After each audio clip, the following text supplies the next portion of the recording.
What's going on, everybody? It's E. Mackey, and today's topic of discussion is who controls you. Now, this topic today is pretty personal because I am currently going through a shift in my paradigm as it pertains to this topic. Where it's not really a shift, but I guess it's a refocus back to what I originally knew. I've always been the type of person that it doesn't matter what happens to me. I could be broke, my car could break down, I could be getting evicted.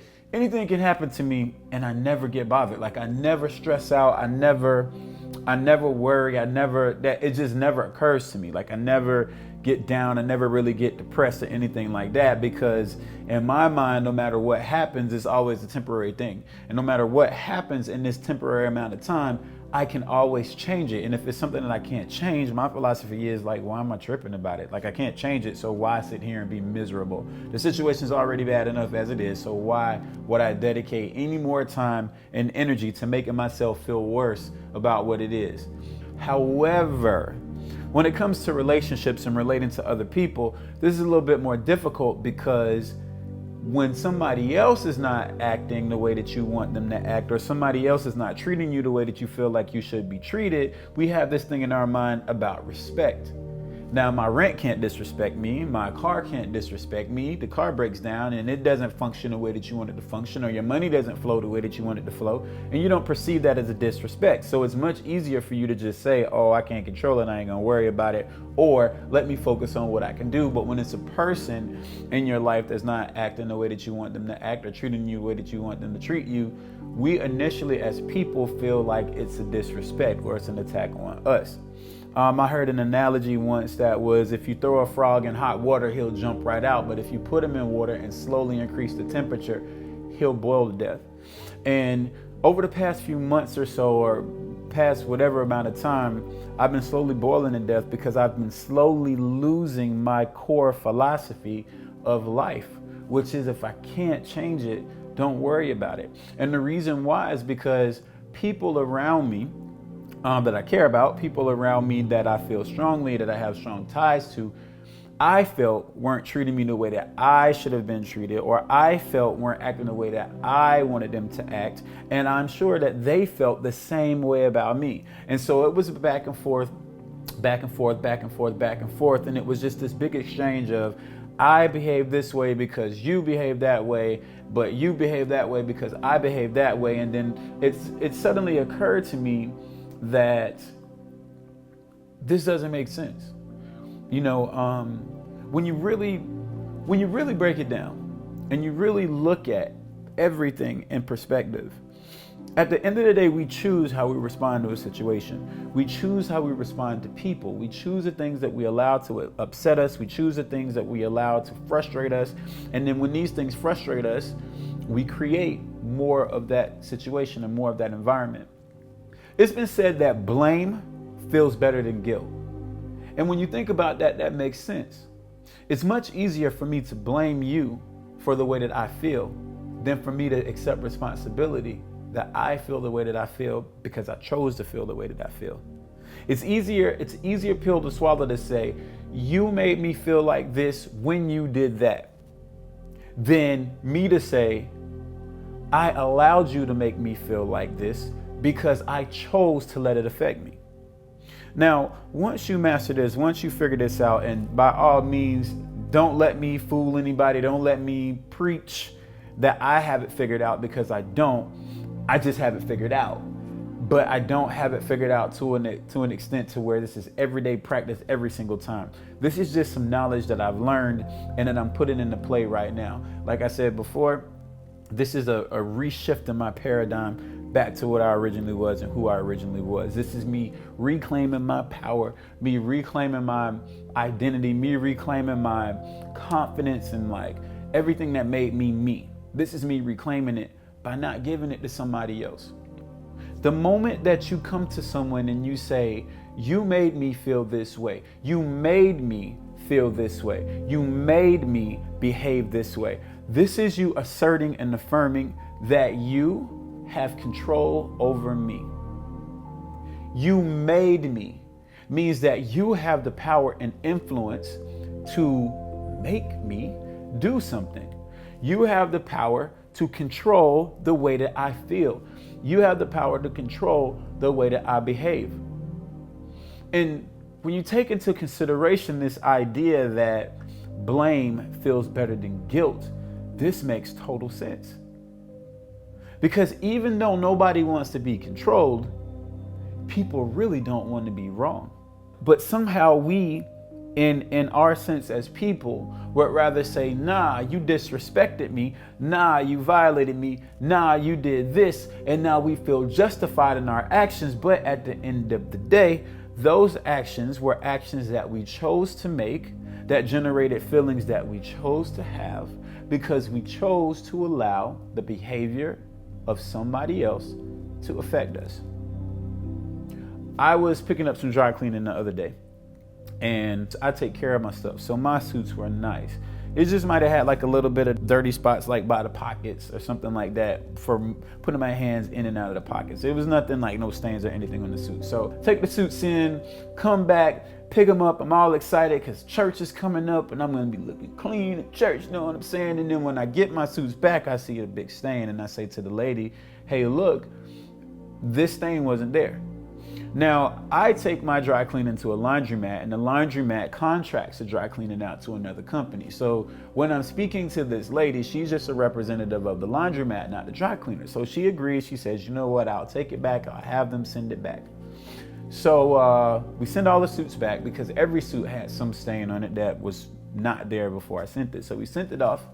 I came back to pick the suits up again. When I picked the suits up again, half of my suits were clean. The other half had new and different stains in different areas. So then I look at my suits and I say, okay, yeah, no, this is no good. So then I send back the half that had new and different stains. Come back the third time to pick up my suits. I come back to pick up the suits and half is clean and then another half has a new and different stain on it. So then I say to the lady, you know what? It's cool. Don't worry about it. She says, well, no. We can send it back if you want. And I said, no, I'll never send it back again to these people, but it's okay. I'll just send it somewhere else. So the lady pauses and she says, you're really intelligent. And I'm like, what do you mean? And she says, well, you didn't get mad. You didn't get loud. You didn't bark at me like other customers would do. And then I asked her, like, what would that accomplish? If I yell at you, the stain is still going to be there. And now I'll have two problems because I have a stain in my suit and now my day will be messed up because I'm upset about this suit. And it's just not that important for me to get upset about this cloth. I can take it somewhere else to get clean. Furthermore, you work for the laundromat. You have nothing to do with the cleaner. So why would I displace that anger with you? You didn't clean it. You're not responsible. So the lady says, oh my gosh, I wish everybody thought that way because everybody just yells at me. But in that moment, I realized that I can let this situation control me or I can control the situation. I could have said, oh man, I'm mad because my suits are messed up. And that would be me giving my control over to whoever sold my suit. A person that I didn't know, that I never seen, that I probably never will see. It's not serious. It's a stain on the suit that can wash out. So why would I let that shift my energy? And so I thought about that, and I thought about the fact that this lady pointed that out to me, and then I started applying this logic to my relationships, to my interactions with other people. And then it made me realize that I had been in this slow boiling pot of water by choice. I chose to sit in this water that was steadily increasing in temperature. And as it increased in temperature, I slowly started getting more and more agitated, and I slowly started becoming less and less patient.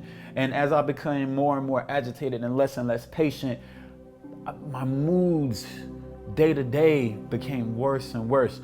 My temperament became worse and worse. My motivation became lower and lower. And I started to live and exist in this atmosphere that I just didn't feel like me. I didn't want to work. I didn't want to create. I didn't want to do anything. And that was affecting my money. That was affecting my romantic relationship. That was affecting everything in my life. And I had to take a second and realize that I had given all my power away. I had spent so much time blaming other people for the fact that I was upset. Now, these things that other people were doing to me were disrespectful things from my perspective. These things that other people were doing to me were hurtful things from my perspective. These things were selfish things. These things were inconsiderate things. These things were things that anybody else would feel justified in being upset, justified in being mad, justified in feeling hurt. These are things that were happening to me that other people were doing that anybody would feel justified in having these reactions, these negative reactions. But I'm not anybody. And so as I started to think about this more and more, and I got deeper and deeper into this thing, I started to realize that the people that are in our lives, our friends, our family, our romantic partners, are in our lives because we chose for them to be in our lives. And we chose for them to be in our lives because we understand that they have a certain amount of care for us, and we have a certain amount of care for them. So when you take that into consideration and you dig a little bit deeper, you start to realize that rarely are there actions from people that are truly evil in intent. When I really sat down and thought about it, these are people that care about me. And if they do something that I perceive as disrespectful, or something that I perceive as selfish, or something that I perceive as hurtful, it's really not coming from an evil place. It's coming from a place of, this is the tools that they have, and this is what they know, and this is how they know to respond or react to a situation. So when I thought about this, it made it easier for me not to feel disrespected. It made it easier for me not to feel hurt. It made it easier for me not to feel offended by the things that other people did, because I realized that these people were doing these things because they had given me their power. And when they gave me their power, it made them weak, and it made them vulnerable, and it made them lash out as a result of that. So now, to keep negative energy from flowing back and forth, to keep myself from being in a situation where I don't feel like me, I have to say, you know what? I will stop the transfer. I will stop the flow of negativity, and I will regain my control. And I will say that I won't allow this thing that I perceive as disrespectful, this thing that I perceive as hurtful, this thing that I perceive as selfish to affect me. I won't. Why? It's just another stain on the suit. It can be washed out. Metaphorically, it can be washed out. And the way that you wash a stain out of a suit in the relationship with somebody else, it's not to let it affect you.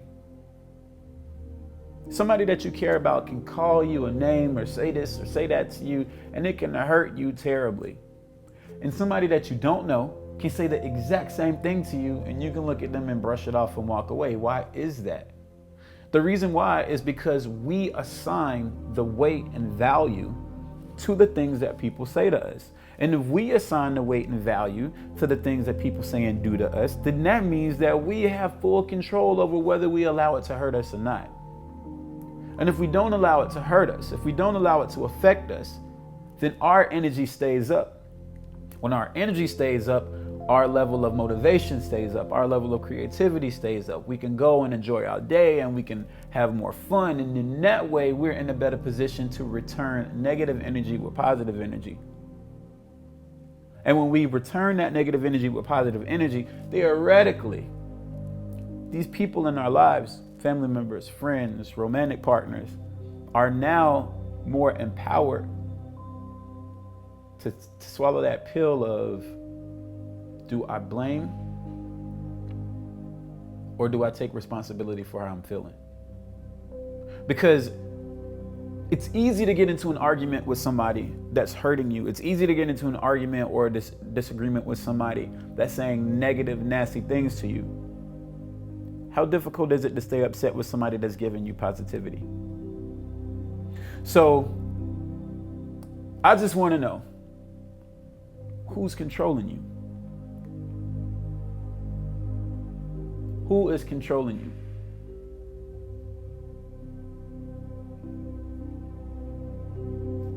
It's easier to blame than to feel guilt. But when you're blaming, you're giving away your control. That's today's little rant or whatever. Make sure that y'all follow me on Instagram, eMackey Creates, and make sure that you follow my motivational Instagram page, Open Chakras. I'll put it like right down at the bottom somewhere where y'all can see. But till next time, that's that. Leave some comments, leave some concerns, leave some questions, whatever in the comment section, and I will make a video about that later. Thanks.